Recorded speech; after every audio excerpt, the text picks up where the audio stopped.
Good evening, everybody. Can you hear me? Does this sound all right? Okay. Well, thank you so much for coming to the second edition of the People's Classroom. I'm Gianni Notaro. Again, fantastic turnout. Really happy to see that. Even got my dad to come out. He hasn't left the house in like 25 years, so it tells you a lot. It's pretty impressive stuff. So let's get started. So here's what we're going to do. I'm just going to go through kind of what we're going to talk about, go over our agenda for the class. But just to keep in mind, our next class, we're going to try to keep Tuesdays as kind of the consistent meeting time from 6 to about 7:30 right here at the other side. And we're going to cover the Reagan presidency today. And then kind of the subsequent weeks, we're going to go through each of the modern presidents. So next week, we'll cover George H.W. Bush and then the Bill Clinton presidency as well. And then I'll have to dedicate an entire class to just the George W. Bush presidency. So we'll get to all that stuff a little bit later on. But in terms of how you can kind of stay connected,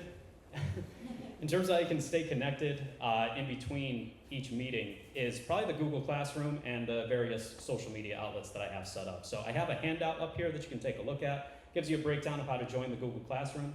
That's the online platform where I post all my notes, I post my presentations, just basically all the stuff that keeps you as up to date with what we're doing here at the People's Classroom. So if you want to grab one of those handouts on the way out, that'd be really helpful to stay connected. Also have all my different social media platforms listed as well, so that's the best bet for that. But all right, let's get started here. So we're going to talk about the modern presidency's war on the working class from 1980 right up through today. So today we're going to have a specific focus on the Reagan administration, but I'll start you off with a little question. And on your handouts, you'll see I have some basic terms to know and a few other things as well that'll kind of help you. If you want to take any notes, go for it. I also have an opening writing prompt. So this is where you get to kind of, flex those mental muscles real quick and try to help me out. So if you can take a look at this chart up here, what do you notice has happened from about 1980 right up until today? Rich getting richer at what sort of exponential rate? A big one, okay, gigantic. And what has happened to wages for just about everyone else? They stay the same, they flatline, but obviously inflation has continued to go up, so, you're seeing massive problems when you look at wealth inequality. I don't know if anybody's ever seen this graph, but this one to me is especially telling. This compares what we are experiencing in the United States today compared to pre-revolutionary France in the 1780s and 90s. Do you notice anything when you look at France at the top and us at the bottom? Which one is worse when it comes to wealth distribution? Us. Do you remember what the French did when they finally figured this out during their revolution? Got the guillotines out and actually started to, do something about it. What do we do instead in this country? Nah. Yeah, that. Or that kind of sucks, and just you move on. So to kind of put you in the right frame of mind, what I'd like you to do, I'll give you a couple minutes. You can talk to people around you if you'd like, or just work on your own. But can you try to brainstorm 3 major, or just give me 1 to 3 major accomplishments of the United States government in the past 40 years. So I'm not talking about a private corporation, so like the invention of the iPhone, that doesn't count. Tell me something that the US government has actually accomplished in the last 40 years. I'll give you a minute or two. Try to jot something down. Give me something. Okay, so take a second, think about it, jot down your thoughts and see if you can come up with some stuff. So I'll give you a second to discuss that amongst yourselves.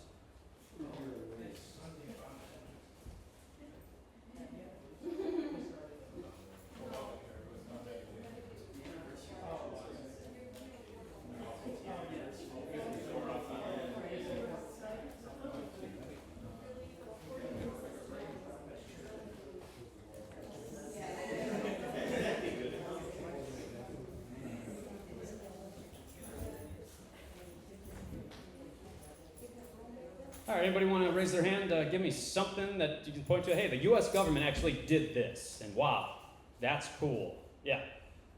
The biggest achievement of the Trump government is that he really made the weakness of the system clear. Very true. Yeah, that's actually excellent. Yeah, that's a very meta answer. I like that a lot. That's very good. Anybody got anything else? It's been a tidal wave of obfuscation. So what your answer is, the government messing everything up. Okay, gotcha. Well, Yeah. I think the That's back in the 1930s, yep, so. And even like Medicare and Medicaid, that's the Johnson administration in the 1960s. So that's kind of what I'm asking, like, have we come up with anything like Social Security or Medicare or Medicaid, something that actually helps our citizens out on a grand scale in the last 40 years? Do you get the point of me asking this question? Is this kind of depressing? Yes. Okay, that's the point that I'm trying to make. The government hasn't really done much for the common, everyday, working class citizen in the last 40 years. And I'm trying to get to the question, like, how did we get here? How did this happen? And that's what this series is kind of dedicated to, of the modern presidency's war on the working class. So if you think about it, the past 40 plus years, the wealth gap, like I just showed you, has grown immensely. Corporations have more power than they did before the Great Depression, which is insane to think about. Labor unions have been absolutely decimated and destroyed. And there's been no course correction like there was during FDR's time period with the creation of the New Deal to actually try to address some of these material concerns. So again, my question is, why is that? Why have we not seen any sort of course correction in the last 40 years, where all these problems just seem to be compounding and getting worse? What to you is the biggest reason behind that?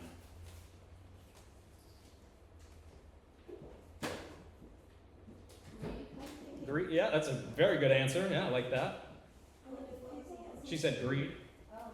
Yeah. People who should be protesting don't have enough money to feed their family. They've got other things on their minds. Do people have a lot on their plate? Definitely. That's a great answer as well.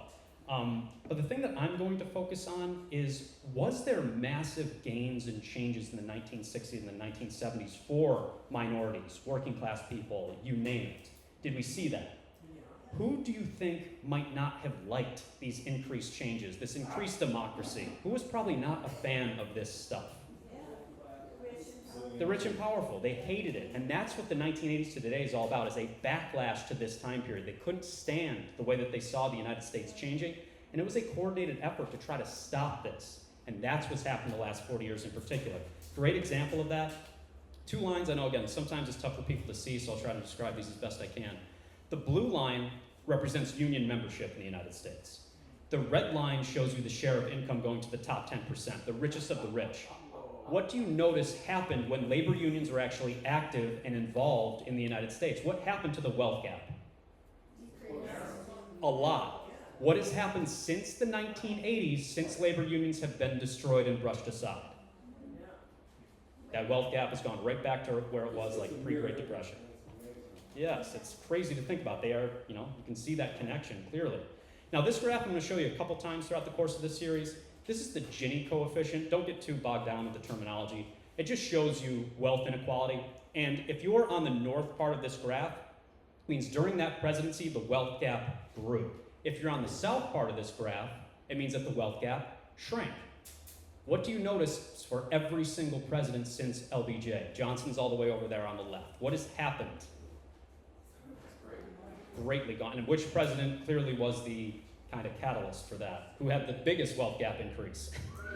Reagan. Okay, so that's what we're going to focus on. But this is a piece of history that I think has been completely ignored to really set up the Reagan presidency. If anyone just raise your hand or call out, if anybody has heard of this, I'll actually be pretty impressed. Has anybody heard of the Powell Memo or the Powell Memorandum? Yes. Okay, some of you might just kind of nod your head, know a little bit about that. What the Powell Memorandum was basically the rich and powerful were very nervous about what was happening during the 1960s and 70s. So they put together this study to try to figure out what can we do to combat these changes and increases in democracy. And this is what Lewis Powell, who eventually became a Supreme Court justice, he was tasked with trying to put together this study on behalf of gigantic US corporations of what to do about this. And these are the central theses of his memo. So I'll read these for you just in case you can't see. So number 1, the fundamental premise of this paper, so the Powell Memorandum, is that the American system of free enterprise, meaning capitalism, it's under broad attack and the hour is late. We need to do something about this right away. Number 2, too many groups are winning their rights and the wealthy are losing their grip on society. And then number 3, the US is on the verge of becoming a scary communist or socialist country, and we need to do something about that to stop it dead in its tracks. So that's what the study concluded is the rich need to do something about this because they are losing their grip on society. And basically, if you can sum up the Powell Memorandum, It's like a little kid throwing a hissy fit. It's the rich just, throwing a temper tantrum, essentially. So this is what Powell put forward in his memorandum. This is how we can combat this. This is what the rich can do.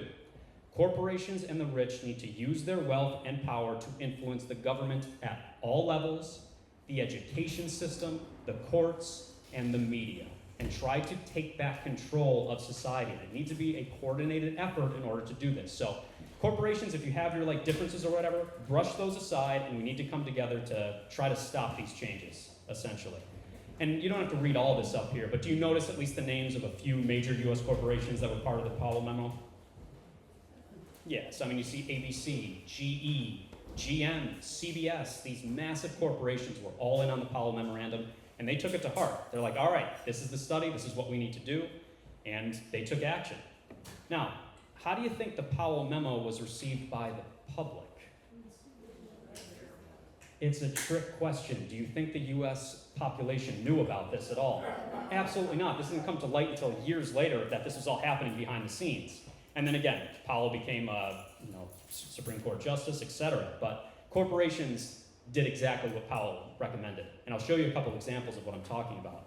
Look at the media landscape from 1983 to today. What has changed within mass media inside of this country? How many media companies did we used to have? Used to have 50. How many do we have now? There's 6. So that mass consolidation you're seeing there. So you have an illusion of choice when it comes to that. Do you recognize some of these brands up here? Okay. I'll give you a great example. Here's what Pepsi controls. Is it just soda? No, they have everything. Okay, so they're on all these different venues that you wouldn't typically think of. So that's that consolidation that you're seeing. And then another really sad example, and this obviously hits home for me.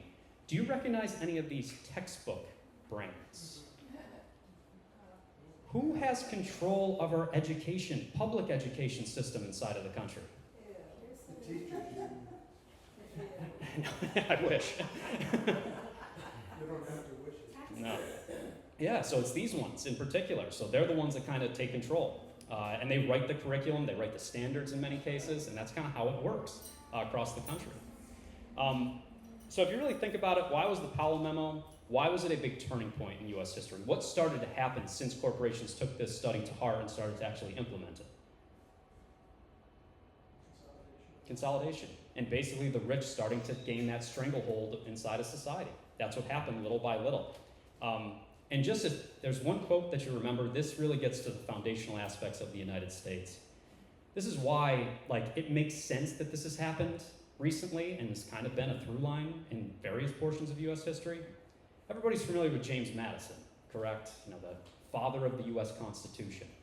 One of his seminal writings talked about what is the main function of a proper government. And this is not me saying this. This is James Madison. To him, one of the founding fathers of the country, what is the whole point of a good government in his eyes? Protect the rich from who? The poor. Okay, that's it. That's the foundations here. So that's kind of what's happened the last 40 years, is getting back to those foundational aspects that the country was founded on in the first place. And then I'll get to political spectrum stuff, so a couple of key things you need to know. But one term that you need to know, and this is in your note packet if you want to take a look at it, you need to know what the term neoliberalism means, because my argument is this. Every single president since Ronald Reagan is a neoliberal. And I'll define what that actually means. It's not as complicated of a term as you might think. Neoliberalism just means taking the classic idea of a liberal, somebody that believes in freedom for the individual, and taking those concepts and applying it not to people, but applying it to corporations. Okay, and that they should have the same fundamental rights and freedoms as an individual has. So every president since Reagan believes in that fundamental concept. And what neoliberalism has led to, these massive changes that I would argue are not that great at the end of the day. So it's led to mass privatization of different sectors that used to be in the public sphere. So if you privatize something as basic as the fire department, why is that not great for the general public? Perfect timing, by the way. You can't even make this stuff up. That's amazing. Yeah. A neoliberal would look at the fire department, and what would they see? Cash. This is an opportunity. We can actually make money off of this. Because does everybody need the fire department? Oh yeah, but maybe we can charge people for it. So we can privatize it. You can see the profit incentive start to come into play there. The other thing that privatization does, it takes all these things that should be kind of guaranteed to the public, it takes them away from them. So that's what a neoliberal really is kind of after at the end of the day. It's maximizing profits for big corporations and the government making sure that they take this hands-off approach where they're not going to stop that. They're going to deregulate everything. That's the foundational aspects of neoliberalism. And obviously one of the other key things, and unfortunately we have direct experience with this here in Utica, mass outsourcing of jobs. I'm sure everybody remembers the GE factory that used to be here. Is that here anymore? No. You know, so that's one of the other key aspects of neoliberalism. Let's outsource jobs, increase profits, little by little. So this, I'll show you this graphic quite a bit, but this is again kind of the basic argument that I'm making here. I like this meme a lot. What is this trying to argue about every president since Reagan? Are their personalities different? Yes. Are their policies all that much different at the end of the day? No, and of course there are differences, but the foundational aspects, they are all neoliberals, and that's what I'm going to try to demonstrate to you as we go through this entire series. This is another great one. Who does every U.S. president do the bidding of? Defense contractors, for sure. Okay, and Reagan is kind of the one that starts this becoming a popular mindset. So let's take a look at some of the context here of how did Ronald Reagan actually end up becoming president? Easy question. I hope most of you can answer this. Who was president right before Ronald Reagan? Jimmy Carter. Very good. Now, was Jimmy Carter a super effective president? Not really. And do you remember which issue kind of sank his presidency, especially the last year and a half? It was a massive crisis.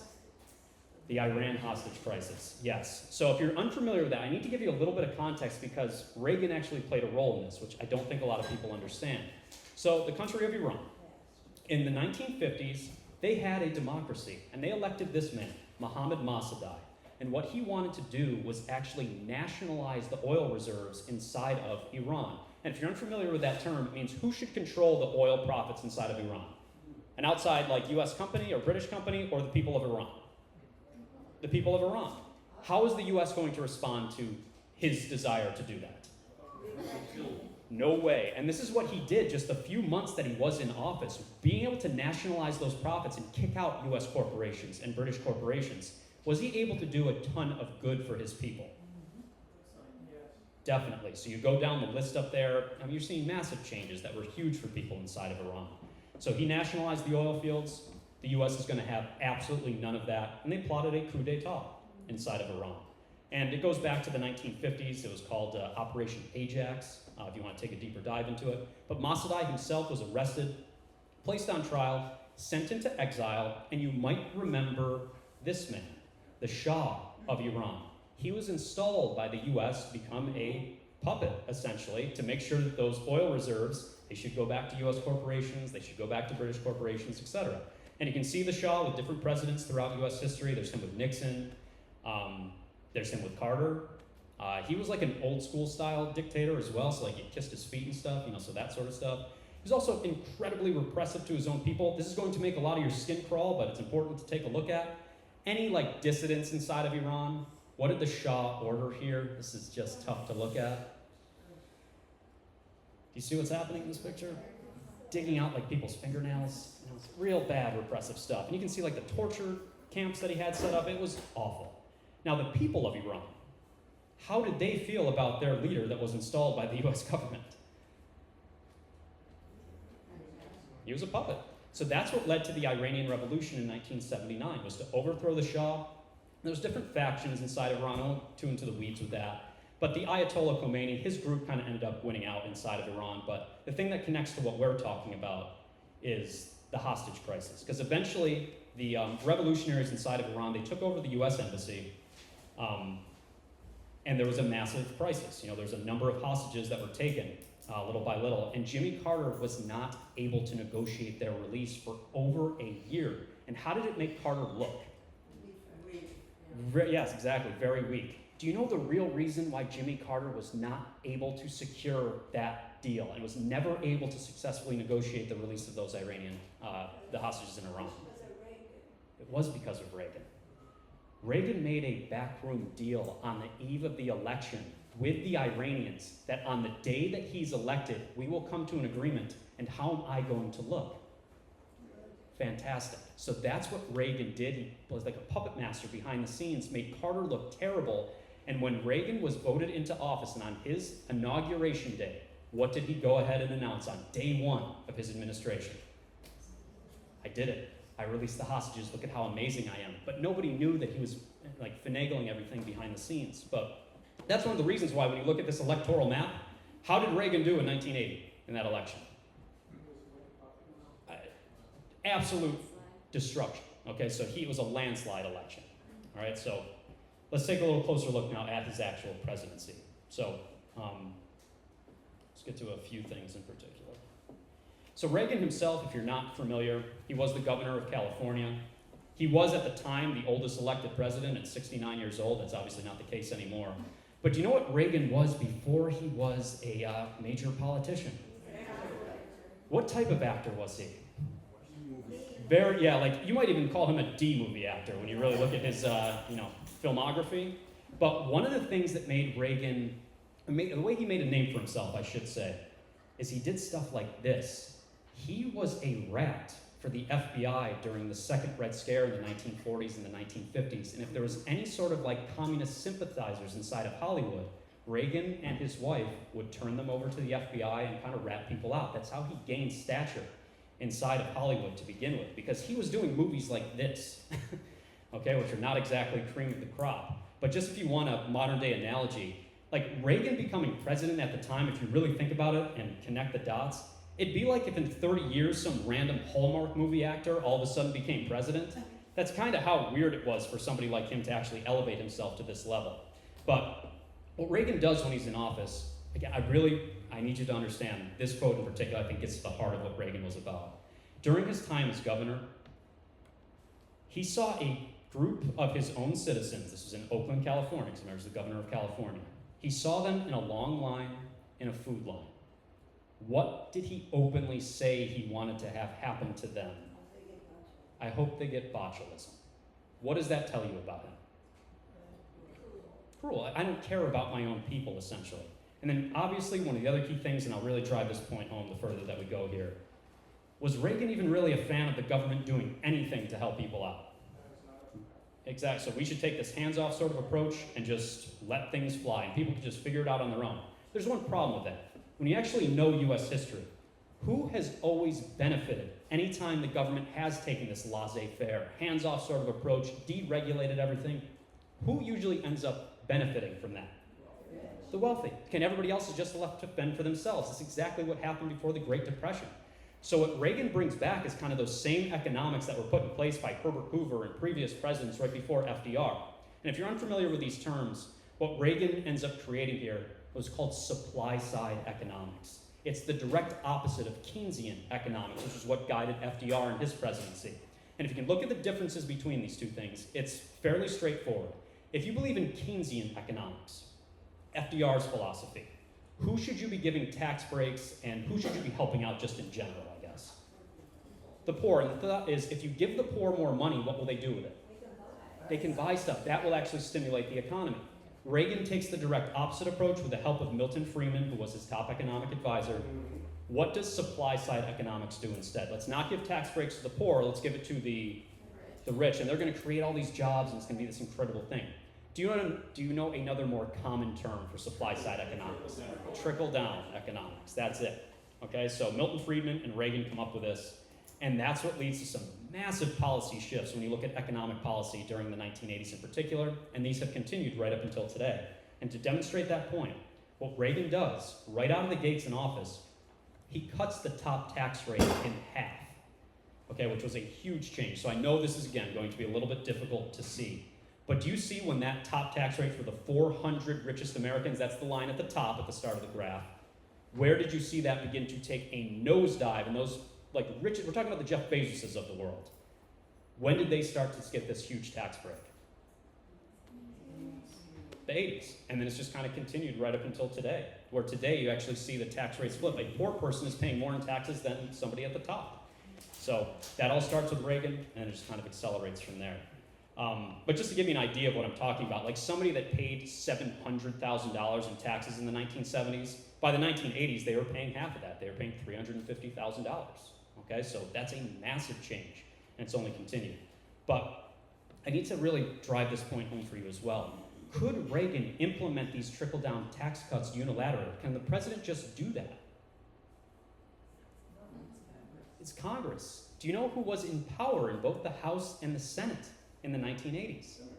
The Democrats. Okay, they voted. When you look at the votes for his tax policy laws in the 1980s, a ton of Democrats joined, and they basically ended up selling out the working class. So that's one of the key things that I want you to take away from this, is it wasn't just Reagan. You need to have other people involved as well, and Democrats were complicit. They played a role in what you're seeing up here as well. So that's this is what people thought, is if you use trickle-down economics, what's going to happen to all that money eventually?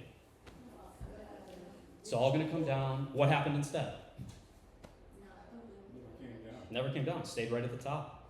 Now, one of the other big things, and this makes sense in retrospect, but who could Reagan target to really make life as difficult as possible for the working class in this country? What groups could he go after? Unions, okay? Do you know one example of sad example of a specific union that Reagan targeted in the 1980s to kind of lay down the groundwork of this is how I'm going to treat unions from here on out? The air traffic controller strike, very good. And I think this graph is important, just take a second and dissect. This shows you membership changes for each presidency and each administration. You see unions just being devastated during the Reagan administration. But when do you also notice unions not doing so well as up here in addition? During Obama's time period too. Okay, so you do see some parallels. Again, when you're talking about economics, there's a lot of similarities there. So the air traffic controller strike, they were on strike for just basic, improvements to benefits and wages like most unions do. And what Reagan did is he came out on the White House lawn, and some of you might be familiar with this speech, but I'll play the snippet of it for you you can get his clear message here of what Reagan was trying to do. Thereof. It is for this reason that I must tell those who fail to report for duty this morning they are in violation of the law, and if they do not report for work within 48 hours, they have forfeited their jobs and will be terminated. Is that pretty clear? Get back to work or what? You're done. Guess what he did? He fired him. Do you know how many air traffic controllers got fired in one day? Throw out a number, I'll tell you if you're close.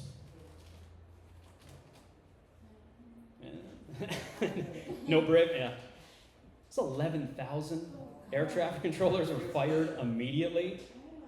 Yes, so they were thrown out, and obviously if you really think about it, is this a massive safety issue?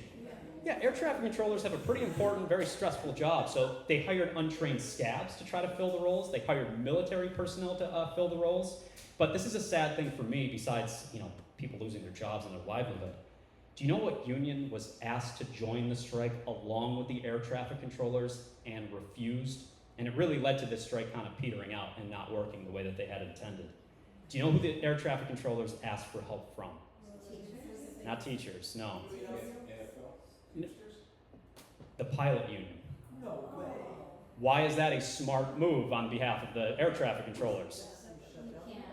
If the pilots also went on strike, what probably would have happened here? They probably would have won. That's not what ended up happening. The pilot union rejected their plea, the strike fell apart, and that's what you get. And then from there on out, that's where you start to see massive losses for unions, because Reagan then took control of the NLRB, the National Labor Relations Board, changed all the rules, made it very difficult to form a union, to go on strike. So little by little, you saw those changes take place. So going back to that graph, that's why it should make more sense that union membership started to decline massively in the 1980s. And just to show you where it is today, we're down to about 8% of our workforce is actually unionized. So it's a huge change from where it was during the heyday of the 1930s, the 40s, and the 50s in particular. And that's why this is also, kind of depressing to look at. What did workers used to do in this country? They used to go on strike, and they used to win quite frequently. Now you get a strike here or there. They don't last all that long. The only ones that actually seem to work are teacher strikes in certain states that are still unionized. But other than that, it's really fallen off a cliff, especially where it's been, historically. One other thing, and this is tied to unions, and this is a definite evil genius tactic that Reagan utilized here. how else could he kind of target labor unions and the working class as a whole? And this was a stroke of mad genius. I'll give you a hint if you need it. Big changes when it comes to retirement. Two-tier system. Close. On the pension system. Yes. People in this country used to have a defined benefit, used to have a pension. What have basically most workers in the United States been converted to now when it comes to their retirement? Stock market, the 401k. And just to drive that point home, so I'll give you some data here to back it up. The blue line, about 60% of workers had a defined benefit. They had a pension that was in place. Do you see what that is down to now today? 10%, okay? And if you really, and obviously 401ks are now the basic way that people try to attain retirement is through the stock market. But everybody should know this. Why are 401ks incredibly risky? You don't know what can happen to the stock market. And I gotta go back a ways, but there's other examples. Does anybody remember Enron from the 2000s? What happened to all the employees' 401ks when Enron went under? Bye-bye, done, wiped out. You're talking about 17,000 employees that had paid into this system for their entire careers, got wiped out, lost everything. Does that happen with a pension? No. So do you understand why the rich wanted to change this? Yeah, it's simple. Now the other thing, and this is hugely important, this is a little bit complex, and I'll do the best I can to actually explain it to you. The way that Reagan kind of funded all of this, he went after another government program, try to pull off these massive tax breaks for the ultra-rich. Do you know which government program he targeted? And this, again, kind of evil genius, but it worked quite well on behalf of the upper class.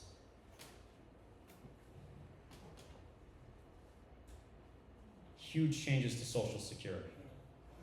Yeah. Is it really Reagan who's doing this? He never seemed like that smart to me. Must be smart. Well, I think that's actually a great question, because to me, Reagan was kind of like a spokesmodel for the rich. He was like the face that they could put in front of all this awful stuff, and he was good at selling that, because again, he was a trained actor. He did the look, like he looked like a president the way that they should look. And that's kind of, he was just there, the pitch man for all this stuff. I don't think he came up with these ideas himself. He was there to do the bidding. And he did well in terms of like PR. That's kind of how he made it work. And just so you understand, this is, I'll break this down, like I said, as simply as I can, but the big change that Reagan implemented, and again, Democrats voted for this as well, so you have to blame both sides when it comes to this stuff, is looking at the difference now when it comes to the payroll tax cap. And I know that's kind of boring economics, so this is as simple as I can possibly make it. If you are the CEO of McDonald's today, how much do you contribute of your income to Social Security? You pay 1%. Where if you're a worker, you have to pay the entire benefit yourself. There is not a cap. As long as you're below like $87,000 a year, you're paying your full percentage into Social Security as a lower class worker. As somebody that is ultra rich, you're not paying the same rates that somebody in poor is. So that's the big change that was implemented in 1983. So basically what that has led to is $1.4 trillion have been lost from the Social Security system since 1983. And that's why the other mad genius thing that the Reagan administration put into place, they also allowed Social Security funds to be put into a trust fund where they're collecting more and more from everybody else, especially the lower class. And then they could take those funds and actually put it into the general fund of the country and disseminate money in whatever way they saw fit. Where before Social Security was kind of protected. That's why Social Security takes in a whole bunch of money, but doesn't actually pay out all that much in benefits. So Social Security is not underfunded, it's just not properly utilized the way that was originally intentioned to do. So I guess the simplest way I can describe this, it's like reverse Robin Hood. Okay, that's basically what ended up happening with Social Security. Let's take from the poor and give to the rich. That's the change that was made, and it's only continued to get worse when you look at it today. And that's why during the Reagan administration, you started to see the national debt begin to pile up, and it's only increased since the Reagan presidency. So you go through every single president since, you see those numbers begin to escalate quite a bit. It's because of tax cuts for the rich, programs not being funded properly, etc. One other massive scandal during the Reagan administration, are at least a few of you familiar with the savings and loan scandal in the 1980s? Okay, if you're not familiar, I'll break it down again quickly, but during the 1920s, this is important to understand. What were banks allowed to do with people's money before the Great Depression that was not good for a regular working class American? what could they do with like your mortgage and that sort of stuff? They could sell it off. They could put it into the stock market. Obviously, everybody knows why that's incredibly risky to do. It's one of the biggest things that led to the Great Depression in the 1930s. FDR, when he was elected and came into power, he stopped that practice from happening. Banks were not allowed to invest people's mortgages and do that sort of stuff. The FDIC was created. During the Reagan administration, he reverses and repeals all those policies. And now banks were allowed to take people's money, once again, up to 40% and actually invest it back into the stock market. Everybody can see what's going to obviously happen here. Are people going to lose out? Yeah, so when the stock market tanks, so does your mortgage, the value of your house, etc. Now, you can see the amount of banks that ended up failing. It's worse than what happened during the 1930s. It was one of the biggest stock market crashes. People lost their homes. There was mass foreclosures across the entire country during the savings and loan scandal. And then to make things worse, who do you think received a nice fat bailout from the federal government? The people that lost their homes or the banks that caused this in the first place? The banks. Again, I know we're a little skittish. Does anybody want to throw out a number of how much taxpayer money was given to those same banks and institutions that caused this crisis in the first place? It's a big number. It's less than $1 trillion, but it's still significant. I'll just tell you for the sake of time. It was $124 billion of taxpayer money was given over the course of the savings and loan scandal. Does this remind you of anything else in more recent U.S. history? 2008 financial crisis. It's just like that. Who was bailed out in that case? The banks. Same thing. So it's history repeating itself in the worst possible ways. Now, the other thing you got to focus on for Reagan is foreign policy, because foreign policy, people like to think, oh, it's not connected to what's happening inside of the country. It has a direct impact on what's happening here. So Reagan's foreign policy plays into all this, so this is also critical for people to understand. Reagan was president at the tail end of the Cold War, and obviously during his presidency, this is showing you the amount of money going into the military budget. Do you see the Reagan administration upping those numbers quite a bit?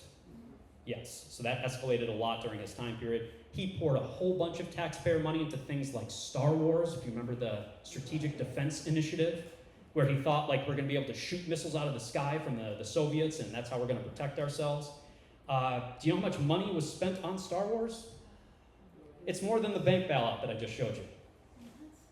$209 billion was invested into Star Wars, and it was never actually properly tested, never actually worked. So just light a bunch of money on fire, essentially. And then like the other things to connect it back to today, I mean, we spend like $15 billion on Space Force. So you've just seen this since the Reagan administration, more money being poured into these things that I don't even know what they do, but that's a lot of money that could be obviously be used for other things.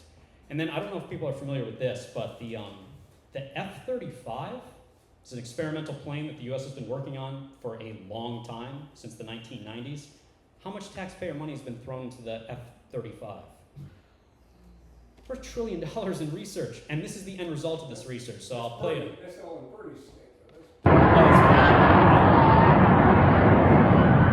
This is the F-35 in action.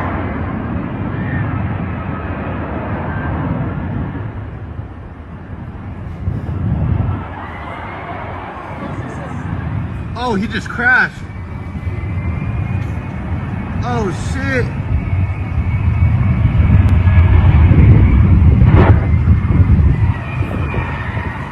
Ejected though, so that's good. Yeah.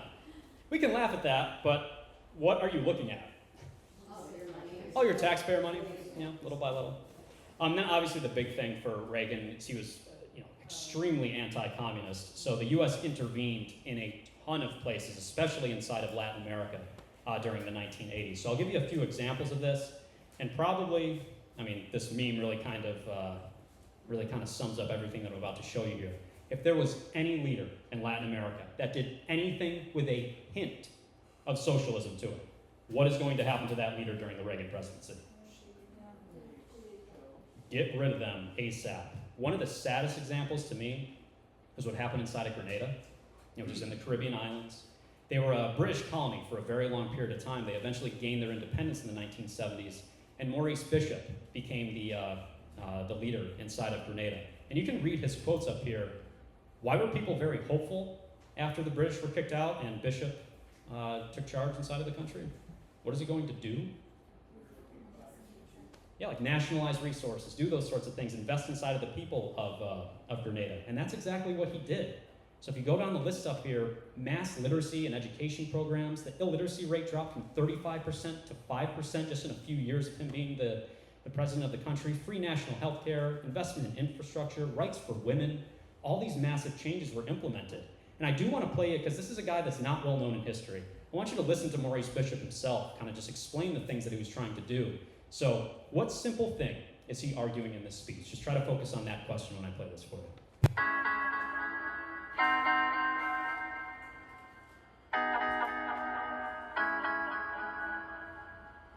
In these times, it is becoming more and more difficult for developing third world countries to go forward. Because unfortunately, our economies remain by and large dependent on and tied to the capitalist world economies. And therefore, when the capitalist world goes through their cyclical crises, one after the other, it has an immediate effect on us. As we say at home, when the capitalist world catches a cold, we catch pneumonia. And the crisis in the capitalist world has been deep. But not satisfied with all of that, what they have now done after cutting off aid, cutting off trade, cutting off investment, making it virtually impossible to get money through the international financial institutions, now they are forcing more and more third world countries to go directly to the international capital market, to the big commercial banks to get loans. But the reality is that by forcing us more and more to have to go to the international capital market, the debt trap is intensified even more. And while all of this is going on, sisters and brothers, there are so many people in the world who are unemployed, so many people in the world who are going hungry, to bed hungry every single night. So many millions in the third world who are illiterate and whose governments either do not care or feel they cannot do anything to solve that problem. Unemployment, hunger, malnutrition, disease, illiteracy. These are the crimes and the sins that are visited upon the poor developing countries of the third world, while the industrialized countries continue to exploit our resources and to keep the profits. Yeah, what simple thing is he arguing on? It's all about exploitation, and he should have the right to do what with his own resources? Use them, put them back into his own people. So you can probably see the writing on the wall here. Do you know what happened to Maurice Bishop in 1983? He was assassinated, okay? And it was under the direction, obviously, of the Reagan administration. There was a military coup d'etat. Bishop was assassinated. And his remains are still unknown today. A lot of people think he was just chopped up and kind of scattered across the entirety of the nation. But he was taken out of power. Puppet dictatorship was put in place. It's kind of the same story over and over again. No different than what happened inside of Nicaragua. If you're familiar with the Sandinistas, which was a communist organization that came to power inside of Nicaragua, you can see the Sandinistas' reforms during their time. It's kind of the same stuff: mass education, national health care, equality for women, workers' rights, etc. The massive changes that you're seeing up there when it comes to literacy rate, it's the same story. But how's the U.S. government during the Reagan administration going to feel about what the Sandinistas are doing? No, and they take it a step further here, though. They funded this group, the Contras, which you might be aware of. The Contras, the U.S. government, again, just funneled a whole bunch of money into them to just wreak havoc across Nicaragua, try to take the Sandinistas out of power. The CIA was obviously behind this as well. They gave the Contras what they called a murder manual. Like, here's how you go around killing as many people as humanly possible. So they trained them. And I want to play you this clip of just how vile the Contras were, the things that they were doing inside of the country. This was an American priest who was down in Nicaragua during this time period. He saw what the Contras were doing, what the U.S. was funding firsthand, and he's going to tell you about it. So this is important to pay attention to. In the town of Paiwas, we found a priest whose parish has been ravaged by Contra attacks. Father Jim Phelps is an American And along the paths he travels to make his rounds, he has seen what the Contras leave in their wake. The freedom fighters, huh? I've listened to that on the shortwave radio as I've gone from township to township, picking up bodies and seeing houses that have been burnt down.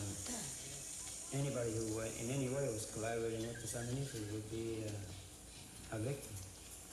Executions, lining up 3 or 4 women to be executed because their relatives were sympathizers to the Sandinistas. Unarmed women, off on remote farms, and they just kill them, slit their throat. Rape a girl of 14 years old because her father was a member of a committee, and cut off her head and put her head along the trail so that the rest of the campesinos get the idea that in no way should they be participating in some kind of government-sponsored organization. I hear. All right, so you get it. But thankfully what ended up happening after this, because the Contras were pitched as these freedom fighters, which is the term that you heard of, like they're stopping communism, this is great. And then all these stories started to come out of these violent attacks, sexual assaults, and all this horrific stuff that you were seeing. Thankfully, do you know what Congress finally did with the funding that they were giving to the Contras?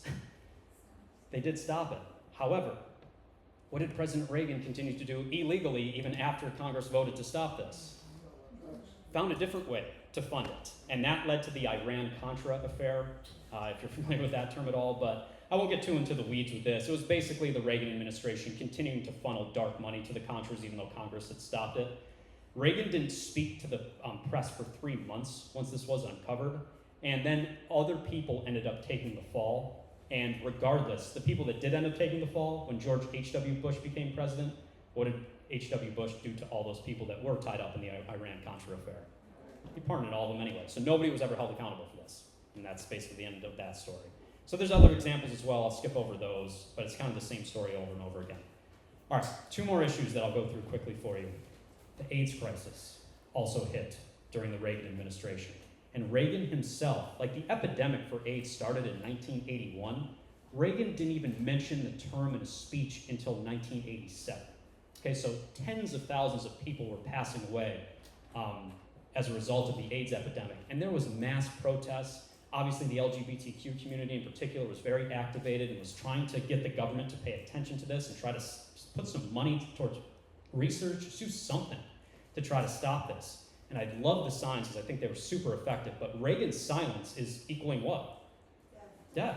Okay, so over almost 90,000 people died during this time period. And this is incredibly sad, but these were some of the signs that the protesters had trying to raise awareness for AIDS. If you can take a second and read that, hopefully everybody can see that, but you know, it's tough, but important.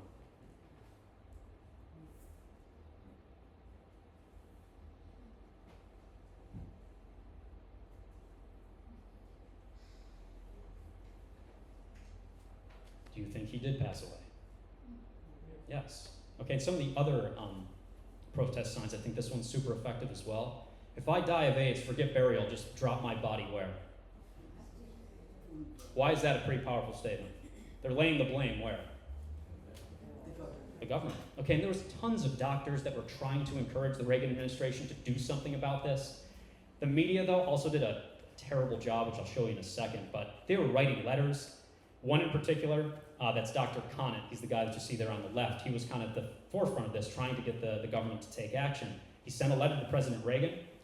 This was the letter that Dr. Conant got back from the Reagan president from the White House. What do you say here? What mighty is well said, I guess. That's it, yeah. Get lost, forget it. And then even like personally, the Reagans themselves. Everybody familiar with Rock Hudson? Old school Hollywood actor? He eventually contracted HIV. And what did the Reagans do to their long-standing friendship when it came to Rock Hudson? Because he eventually came out as gay. What did they do? They dumped him. They dropped him. Forgot it. Like, we don't want to have any association with you. We don't want to be a part of this at all. So they looked the other way. And let me play this clip for you. There was one person in the media who was a super conservative media representative. So his name is Lester King Sullivan. But he played a pivotal role in this because eventually he started to question the Reagan administration, being like, why aren't you doing anything about this? And this guy was a pretty far-right conservative that was trying to call out the Reagan administration. And I'm going to play you a clip, and this, I'm just going to tell you, this sucks. But this is from a short film called When AIDS Was Funny in 2015. This is at the White House press briefing with that media person trying to question the Reagan White House of like, hey, do you want to do anything about this? And this is the Reagan White House's response.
I checked thoroughly with Dr. Ruby this morning, and he's had no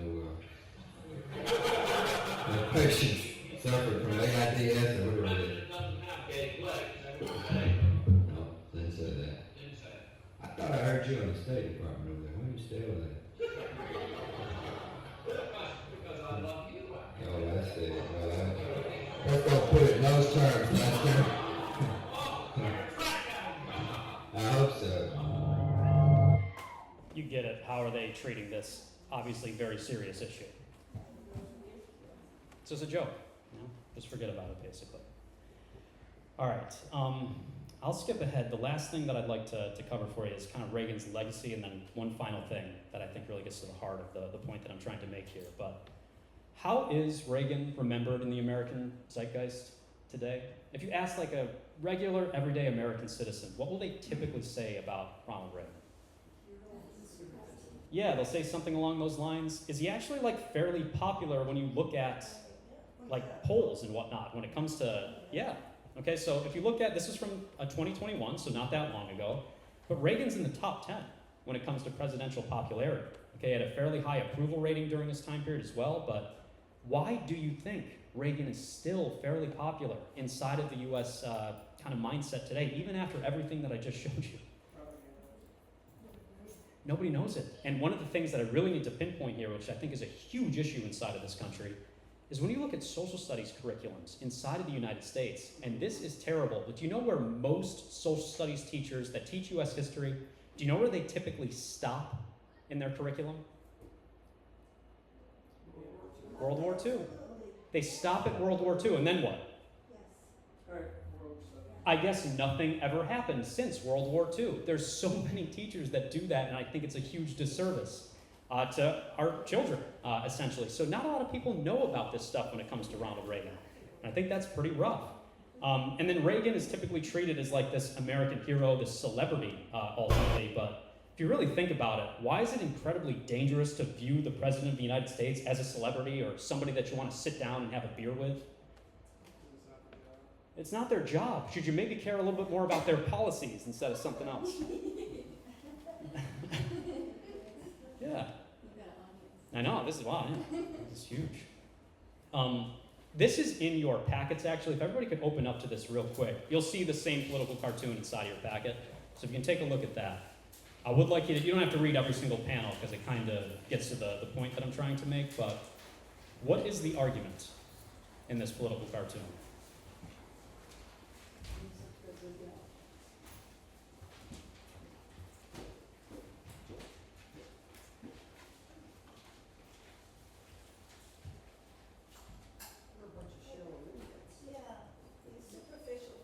Superficial. Excellent. Exactly. And that's the point that's trying to make here. Is like, oh, he did all these terrible things, but, you know, his infectious optimism. You know, he was somebody that you could sit down and have a beer with. This is really important.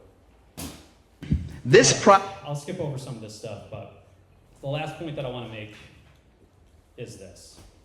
This is also in your note packets. You can skip all the way to the back. These are some Ronald Reagan fun facts. Why don't you take a second and read through that list, and you tell me which one is maybe the most fun to you.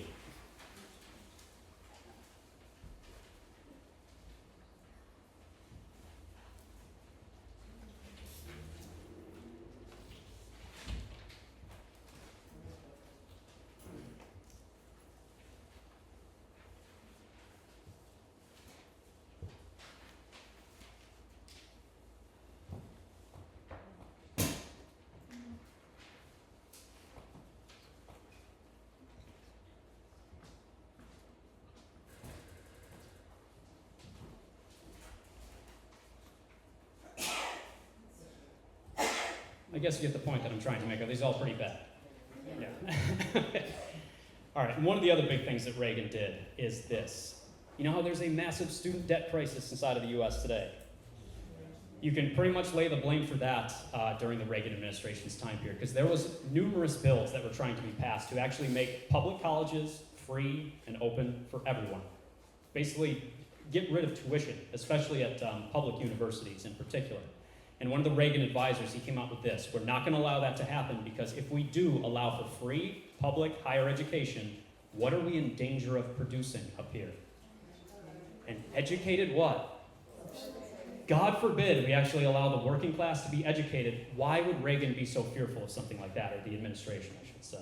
We'll just sit with him on the same table and criticize him. Exactly. Yep. John Tellegado, great education historian, basically says that plan right along was based on a Prussian plan, was to allow 15% of the people to be able to think, and the rest would be denied the ability to think for themselves, and that would keep things in this guy as well. Perfect. That's exactly right. Yeah. And that's why you saw like student debt begin to balloon during the Reagan administration's time period. We shut down all those sorts of bills. And public education, you know, today when you look at higher institutions, you know, colleges and universities, the cost of that has gone through the roof as well. All right, last thing that I want to show you is this. And this, now that my wife and I have a 6-year-old, this actually hits home for us, but Reagan is the one that deregulated children's television, okay? Take a look. I'll read it for you just in case you can't see it, but before Ronald Reagan, a minimum of 14 hours of programming for children of all ages throughout the week. There should be no what during a children's TV show? No commercials. Why does that make a ton of sense? Yeah, like kids are impressionable and they can't tell the difference between like a show and a commercial. So that was a law that was put in place. There was regulations to try to stop all that stuff. That's why like during my childhood, these were the childhood shows that were on constantly. Mr. Rogers, Reading Rainbow, Sesame Street. What is the whole point of these children's shows? What are they designed to do? Educate. That's the fundamental thing that they were trying to drive after. This all changed during the Reagan administration. He put a new chair of the FCC in place. His name was Mark Fowler. And they decided we want to deregulate children's television and basically allow corporations to do whatever they want and market to children. There was a huge study that was put together by this parents' organization. And they did this massive 60,000-page study. They had pediatricians, child psychologists, teachers, nutritionists. They said if you deregulate children's TV, you are going to destroy the country. You're going to destroy the youth. Do not do this. Didn't matter. Mark Fowler, the new FCC chair, he basically argues up here, let's just let the people decide. Okay, let's deregulate everything, and if they want to watch this stuff, they should be allowed to watch this stuff. And that's what eventually ended up happening. So these big media companies dumped $16 million to make sure that this law was ultimately passed. Children's TV was deregulated. And then during the latter part of my childhood, this is what I started to see on TV instead. What is the change? What are these programs designed to do? Advertisement. They're designed to get kids to do what? Buy stuff. That's it. So that's what the Reagan administration saw was an economic opportunity here. If we can market stuff to children, they'll put pressure on their parents, And then, these massive corporations are going to profit as a result. Because all these shows are designed to do is to sell you plastic crap. That's it. Okay, that's the whole point. And then they even get into cereals and all that sort of stuff as well. And if you follow through to today, children's TV, it's a deregulated wasteland. Okay? That's basically it. It's just about, there's a couple really good children's shows, but a lot of it is just slop. And that's because it's been completely deregulated. And this has effects, though. I don't just want to leave it there. During the Reagan administration, you started to see a huge dip when it came to reading scores for 9-year-olds. Without that push for childhood education anymore, you started to see reading scores begin to drop. And little by little, our national and then worldwide rankings began to dip as well. I know this is very difficult for people to see, but where does the U.S. rank educationally in the world today? I know it's very tiny. They don't take part in the PISA studies. If you can't see it, we're right there. 25th in the world. Okay, so that's pretty bad overall. And then compared to other countries in math, reading, science, we're way down the list when you look at some of these charts. Who's number one when it comes to education? Finland, it's been kind of back and forth, but usually you can swap out between Finland and also China and South Korea are typically at the top of this. However, there is one category that the US excels in. We are number one when it comes to this. This is the index of ignorance. We're usually number one or number two when it comes to that. Yeah. Okay, so, yeah. Then there's a whole bunch of other awful stuff as well, but I'll leave it there when it comes to Reagan. I have a couple of video clips that I could show you. I have the Reagan assassination, but that's just more, John Hinckley and all that sort of stuff. We'll skip over that for the time being, but yeah, I can go back through it if you really want me to, but does anybody have any questions? We'll take a break, and then I want to come back, and I'd like to finish our discussion of what we were talking about with Palestine last week, for those of you that were in attendance. But does anybody have any questions surrounding the Reagan administration? Anything that you'd like to discuss before we take a break for a little bit? Yeah. A little more specific than just Reagan, but that Yeah. ignorance index, what is that exactly quantifying? It asks basic civics questions to all the countries that were listed there, and we're pretty bad when it comes to just understanding the basic functions of how our government operates compared to everybody else in the world who actually knows how their government works. We're not really great at that. So it's very basic civics questions. But yeah, it's a good question. Yeah. Where was Cuba during all this activity in Latin America? Because traditionally they were the ally of that region. Definitely. So, they were trying to overthrow Castro. They tried to assassinate him 632 times. They failed every single time, but that's basically what was happening. What I showed you in Nicaragua, or what I showed you in Grenada, those same things were trying to take place inside of Cuba, but they had a stronger infrastructure, and they had a closer ally in the Soviet Union that gave them a little bit of protection compared to some of those other countries, which were just starting out. So that's the biggest reason why. But the same things were trying to take place inside of Cuba. They just didn't come to fruition. Yeah. I just had this thought when you were talking about moving from pension to 401k. Yep. That not only did that enrich the rich, but really locked the system into being itself, didn't it? Yes. Yeah, it's really tough to actually get a pension. It's very difficult. No, but I'm thinking now that people's retirement depends on the sale of weapons. You're locked into supporting the system. Yes, exactly. That's a great point. Yeah, and that's one of the detriments to it. That's excellent, yeah. Anything else? If you'd like to, yeah. Why didn't you try to get assassinated? A lot of reasons. It's a great question. If anybody's interested, you can take a look at my actual presentation. You'll see. But basically, the reason why Reagan was almost assassinated is the guy who tried to assassinate him just wanted to make a name for himself for a woman that he had a big crush on, and her name was Jodie Foster, the actress. And he thought, if I kill the president, I'm going to become super famous, and Jodie Foster will date me. No, she did not date him. No, so it didn't end up working out for John Hinckley. But he does write his own folk songs now, in case anybody's interested. So you can go to his YouTube page and listen to some real good tracks. Yeah. Good for you. I bet you could. All right, why don't we take a break? If you have any questions, you can come up and talk to me. But then if you would like to stick around, we will kind of take a look at our Palestine questions and kind of wrap up with that in about 10 minutes. So I'd really appreciate it if you stick around. If you don't, thank you so much for coming. There's the donation jar up here as well for the other side being so generous in terms of hosting me every week. So that's huge. But thank you very much.